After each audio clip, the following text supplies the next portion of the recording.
상가임대차 보호법에 대해서 이제 두 번째 시간인데요. 첫 번째 시간에 이어서 또 질문의 형식으로 그렇게 답변을 드리겠습니다. 이번에는 조금 다른 경우인데요. 이제 임대인이 임대료 5%를 인상을 요구한 게 아니고 관리비를 인상을 요구한 거예요. 그러면 임차인 입장에서는 이 임대차 보호법에서 5% 인상 못 올리도록 규정이 되어 있는데 관리비도 이 규정에 따라 못 올리는 거 아닌가 이렇게 생각하실 수 있어요. 관리비 같은 경우에는 이 규정이 적용되지 않습니다. 따라서 임대인이 관리비 인상을 5% 인상 요구한다고 해서 그거를 거절하실 수는 없어요. 이 법을 근거로는 거절하실 수 없다는 겁니다. 그래서 사실은 강남에 굉장히 큰 빌딩이나 이런 거의 건물주분들이 약간은 이제 편법으로 그 임대료는 인상을 이 법에서 많이 규정을 해놓으니까 제한도 많이 해놓고 상가임대차 보호법에서 보호를 많이 하니까 임대료 대신에 관리비를 이제 5% 이상 올리는 경우가 있어요. 임대료는 못 올리니까 공동관리비라는 형태로 해가지고 관리비를 많이 올리는 경우가 있으니까요.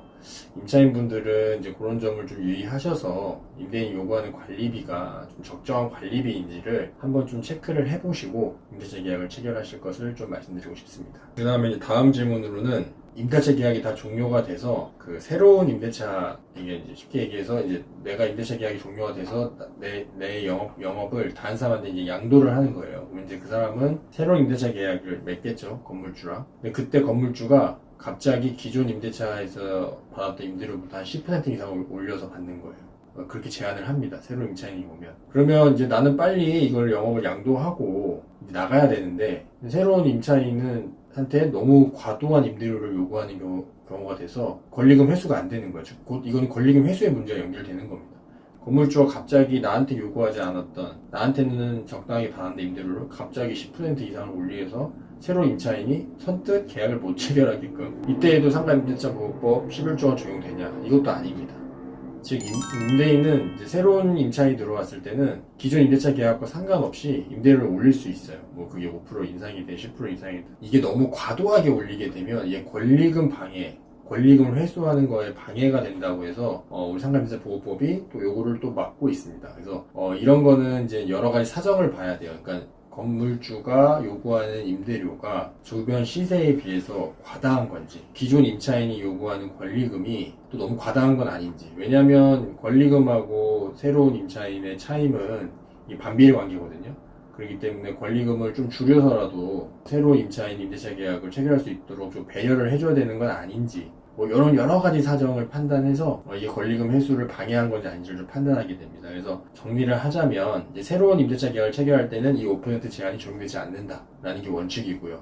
다만 이것이 권리금 방해가 될 수가 있으니 임대인 분들은 이제 그런 걸 잘 주변 시세 이런 걸 잘 고려를 해서 새로운 임대차 계약을 체결하셔야 된다, 이 말씀을 드리고 싶습니다. 그 다음 질문이 이제 예를 들어서 이런 경우가 있어요. 영업을 양도를 할 때 새로운 임차인하고는 이제 권리금 약정을 맺겠죠. 건물주하고는 이제 새로운 임차 계약을 체결하게 돼요. 그러면 이제 그 새로운 임차인 입장에서는 기존 임차인한테 권리금 계약을 맺고 그 다음에 보증금 계약을 맺어야 되는지, 즉 권리금을 먼저 줘야 되는지 아니면 보증금을 먼저 줘야 되는지, 요거에 대해서 좀 의문이 있으실 수 있어요. 근데 제 생각은 이거는 사실 꼭 정해져 있는 건 아닌데, 제 생각은 권리금 계약보다는 임대차 계약이 더 우선해야 될 거라고 생각합니다. 왜냐면 임대차 계약이 잘 돼야지 권리금이 주는 의미가 있잖아요. 그래서 임대차 계약을 잘 체결하셔서 보증금을 먼저 지급해서 임대차 계약이 완성된 다음에 권리금 계약을 완성하시는, 권리금을 주는, 그렇게 이제 순서를 좀 하시는 게 좋을 것 같습니다.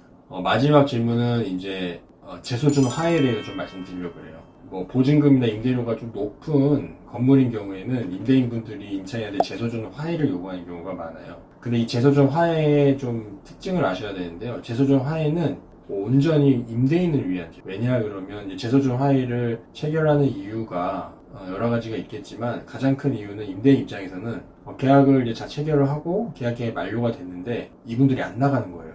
안 나가거나 예를 들어서 안 나가거나 임대료를 지급을 안 해요, 제때. 그럼 이분들 내보내야 되잖아요. 그렇게 되려면 내보내려고 그러면 자기가 임의로 내보낼 수는 없고 법원에 소송을 해야 되거든요. 근데 소송을 하게 되면 우리 법원 소송이 최소한 6개월 이상은 걸리기 때문에 6개월 동안 또 임대료를 못 받고 이런 문제가 생길 수가 있습니다. 판결을 갈 때까지는 또 계속 분쟁이 지속되니까. 그래서 아예 그런 분쟁이 있을 걸 예상을 하고 계약 체결 시부터 그 재판상 화해 조서를 작성을 하는 거예요. 그래서 그 조서를 작성을 하면 만약 그런 임차인이 문제가 발생이 하면 재판을 받을 필요 없이 바로 화해 조서를 가지고 강제 집행을 할 수 있습니다. 법원에. 그러면 그 화해 조서를 가지고 법원에 강제 집행을 하면 바로 내쫓을 수 있기 때문에 임차인들을 이거는 어떻게 보면 재소정 화해라는 거는 순전히 임대인을 위한 성격이 굉장히 강해요. 그래서 제가 이 말씀을 왜 드리냐면 재소정 화해를 임대인분들이 이제 계약 측에서 요구합니다. 그러면 이거는 이제 임차인 입장에서는 그러실 경우가 많아요. 임대인이 이렇게 요구를 하면 이거 뭐 굳이 안 들어줄 이유가 없거든요. 나는 임대료를 잘 낼 거기 때문에. 예. 괜히 이거 나 재소정 화해 하기 싫어요. 그러면 임대인 입장에서는 이 사람이 임대료를 잘 안 내려고 그러나? 뭐 이렇게 의심이 드는 것도 염려하실 수 있기 때문에 임차인 입장에서는 대부분 응하는 경우가 많은데 제가 이제 응하지 말라 이런 의미는 아니고요. 응하시되 재소정 화해에 관련된 비용은 임대인이 부담하게끔 근데 그렇게 좀 약정을 하시면 좋습니다. 왜냐면 재소정 화해는 제가 말씀드렸다시피 임대인을 위한 제도의 성격이 강하기 때문에 굳이 임차인분들이 재소정 화해 비용을 부담하시면서까지 이거를 작성하실 필요는 없거든요. 그래서 만약 재소정 화해를 요구한다 그러면 임차인분들은 뭐 이런 성격을 잘 좀 인식을 하신 다음에 관련 비용은 임대인의 부담으로 이렇게 약정을 하시는 게 좀 좋을 것 같습니다. 상가임대차 보호법에 대해서 간략하게 좀 알아봤는데요. 앞으로 또 상가임대차 보호법에 대해서 또 여러 분쟁들이 또 있고 또 이 법 자체가 굉장히 개정이 많이 되는 법이에요. 그래서 개정이 좀 되거나 또 새로운 판례가 나오면 또 다시 소개를 또 해드리도록 하겠습니다. 네, 감사합니다.